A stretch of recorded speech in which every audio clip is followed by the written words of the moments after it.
Electrical vehicle charging స్టేషన్స్ని పెట్టడం వల్ల ఏ రకమైనటువంటి భవిష్యత్తు బాగుంటుంది, అట్లాగే ఈ బిజినెస్లో డబ్బులు ఎట్లా సంపాదించుకోవాలి క్లియర్గా చూద్దాం. వీటిని ఎట్లా స్టార్ట్ చేయాలి, ఇన్వెస్ట్మెంట్ ఎంత ఉంటుంది, ప్రాఫిట్ ఏ రకంగా ఉంటుంది, ఇవన్నీ కూడా పూర్తి డీటెయిల్స్ ఈ వీడియోలో చూద్దాం. అంతేకాకుండా దీనికి సంబంధించి ఏ కంపెనీలు ఎలక్ట్రిక్ వెహికల్ ఛార్జింగ్ స్టేషన్స్ని అవకాశంగా మనకు కనిపిస్తున్నాయి అనేది చూద్దాం. నేను చాలా జెన్యూన్ ఇన్ఫర్మేషన్తో మన టీం ఈ వీడియోస్ ఇస్తున్నాయి మీకు. కంపల్సరీ ఒక్క లైక్, అంటే ఒక 500 లైక్స్ మేము టార్గెట్ పెట్టుకున్నాం. నా లైక్స్ టార్గెట్ని రీచ్ అవ్వడానికి దయచేసి అందరూ కూడా హెల్ప్ చేయండి. ఎక్కడ చూసినా మార్కెట్లో కొత్తగా ఈవీ వెహికల్స్ గురించి మాట్లాడుతున్నారు. ఎందుకంటే 2050 వచ్చేసరికి 90% ఎలక్ట్రిక్ వెహికల్స్ మాత్రమే మార్కెట్లో కనిపిస్తాయి. పెట్రోల్ డీజిల్ సంబంధించి కార్లు బైక్లు అనేవి రోడ్డు మీద అసలు కనపడ్డావు, ఒక కళగా మిగిలిపోద్ది. ఎందుకంటే ఎలక్ట్రిక్ వెహికల్స్ మార్కెట్లో వచ్చేస్తాయి. 2025లోనే దాదాపు 30% ఆక్యుపెన్సీ అనేది జరుగుతుంది. ఆల్రెడీ మార్కెట్లో 30% వచ్చేసాయి. సో ప్రజెంట్ ఈ ఈవీ వెహికల్స్ యొక్క మార్కెట్ ఫాస్ట్గా ఉంది చాలా. 2050 చూసుకుంటే ఇప్పుడున్న అన్ని కంపెనీలు కూడా ఈవీ వెహికల్స్లోనే ఆల్రెడీ మొదలు పెట్టేసాయి, ఆల్రెడీ చాలామంది చేసేసారు కూడా. సో సైకిల్స్ అయినా, బళ్ళు అయినా, స్కూటర్స్ అయినా, 3 వీలర్స్, కార్లు, ఆటోలు, ట్రక్కులు అన్నీ కూడా ఎలక్ట్రిక్ వెహికల్స్ రాబోతున్నాయి. అయితే వీటికి ఛార్జింగ్ అనేది పెద్ద టాస్క్. వెహికల్స్ చూసుకుంటే పెట్రోల్ డీజిల్తో నడుస్తున్నాయి, కానీ ఈవీ వెహికల్స్కి ఛార్జింగ్ లేకపోతే ముందు కదలదు బండి. అందుకని దేశవ్యాప్తంగా ఎక్కడ చూసుకున్నా ఛార్జింగ్ స్టేషన్స్ అనేవి రాబోతున్నాయి.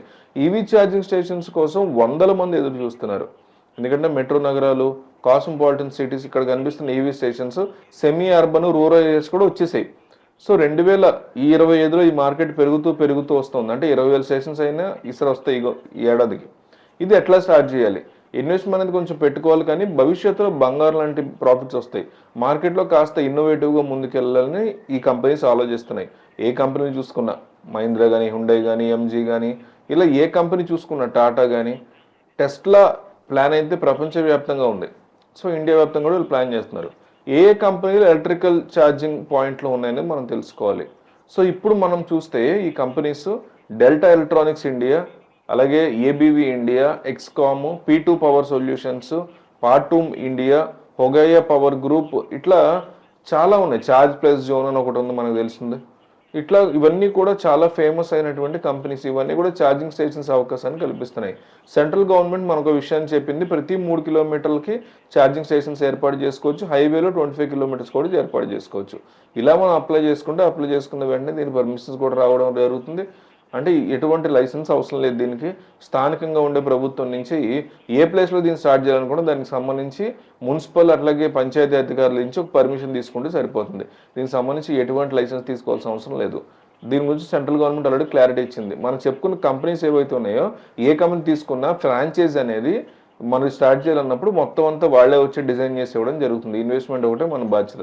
దీనికి సంబంధించి ఏ కంపెనీ వెబ్సైట్కి వెళ్ళినా కాంటాక్టర్స్లో ప్రతిదీ డీటెయిల్డ్ ఉంటుంది. మనకు 15,000 రోజుల్లో వాళ్ళు కాంటాక్ట్ అయిపోతారు. ఎక్కడ స్టార్ట్ చేయాలనుకుంటున్నారు, ఏంటి, దానికి సంబంధించిన ప్రాసెస్ ఏంటి, ఇవన్నీ కూడా వాళ్ళు చెప్తారు. ముందుగా ఎగ్జాంపుల్ మనం ప్లగ్ జివో అనే ఒక కంపెనీని కనుక తీసుకుంటే కనుక, ఒక ఎగ్జాంపుల్గా ప్లగ్ అండ్ గో దీని పేరు. దీన్ని ఎట్లా అప్రోచ్ అవ్వాలి అంటే, ఛార్జింగ్ స్టేషన్ ఎట్లా అవకాశం కల్పిస్తారని మనం చూద్దాం. ఎగ్జాంపుల్ తీసుకుని ముందు ఈ వెబ్సైట్కి వెళ్ళాలి. వెళ్ళిన తర్వాత వెబ్సైట్కి మీరు గూగుల్లో ఎదిగితే దొరికేస్తుంది. దాంట్లోకి వెళ్ళిన తర్వాత plugandgo.co.inకి అందులోకి వెళ్ళిన తర్వాత కంపెనీ ఎట్లా అప్రోచ్ అవ్వాలని మనం తెలుసుకుందాం. ఈ వెబ్సైట్ ఓపెన్ అయిన తర్వాత హోమ్, కంపెనీ, ప్రొడక్ట్స్ ఏమున్నాయి, partner with us, subscription model, దీనికి సంబంధించిన యాప్, లొకేటర్, ఇవన్నీ కనిపిస్తూ ఉంటాయి. అంటే మొత్తం డౌన్ స్క్రోల్ చేసేసుకుని అక్కడికి వచ్చిన తర్వాత ఈ కంపెనీ అడ్రస్ అనేది కనిపిస్తుంది. ఉత్తరప్రదేశ్ దీనికి సంబంధించి కనిపిస్తుంది. సైట్ లింక్ కనిపిస్తుంది. సర్వీస్ అండ్ సపోర్ట్ కనిపిస్తుంది. కాంటాక్టర్స్ కనిపిస్తుంది. సైట్ లింక్లో కాంటాక్టర్స్ని మనం క్లిక్ చేయాలి. రిజిస్టర్ ఆఫీస్ అని ఒకటి ఉంటుంది. ఈ రిజిస్టర్ ఆఫీస్కి ఒక లెటర్ కూడా రాసుకోవచ్చు. అలాగే కార్పొరేట్ ఆఫీస్కి కూడా లెటర్ రాసుకోవచ్చు. ఈ అడ్రస్కి లెటర్ రాసిన తర్వాత 15 రోజుల్లో వాళ్ళు మనకు కాంటాక్ట్ అవుతారు. ఇది లెటర్కి సంబంధించినటువంటి ప్రాసెస్. వీళ్ళు కాంటాక్ట్ అవ్వడానికి మరొక ఆప్షన్ కూడా ఉంది. నేమ్ అనేది ఉంది. ఎవరైతే తీసుకోవాలనుకుంటారో వాళ్ళ డీటెయిల్స్ అది ఇస్తే వాళ్ళు కాంటాక్ట్ చేస్తారు. మిగతా డీటెయిల్స్ ప్రతిదీ ఎంత రూపాయి పెట్టాలి, ఎంత వస్తుంది, ప్రతిదీ కూడా వాళ్ళు ఎక్స్ప్లెయిన్ చేస్తారు. ఎన్ని % ఆఫ్ కార్స్ ఉన్నాయి ఇండియాలో, 30% ఉన్నాయని చెప్తున్నా, ఇంకా ఎక్కువ ఉండొచ్చు. వాళ్ళతో మాట్లాడితే మీకు క్లియర్ కట్ ఇన్ఫర్మేషన్ ఇస్తారు. ఒకసారి కాల్ చేయండి, ఆ వెబ్సైట్కి వెళ్ళండి.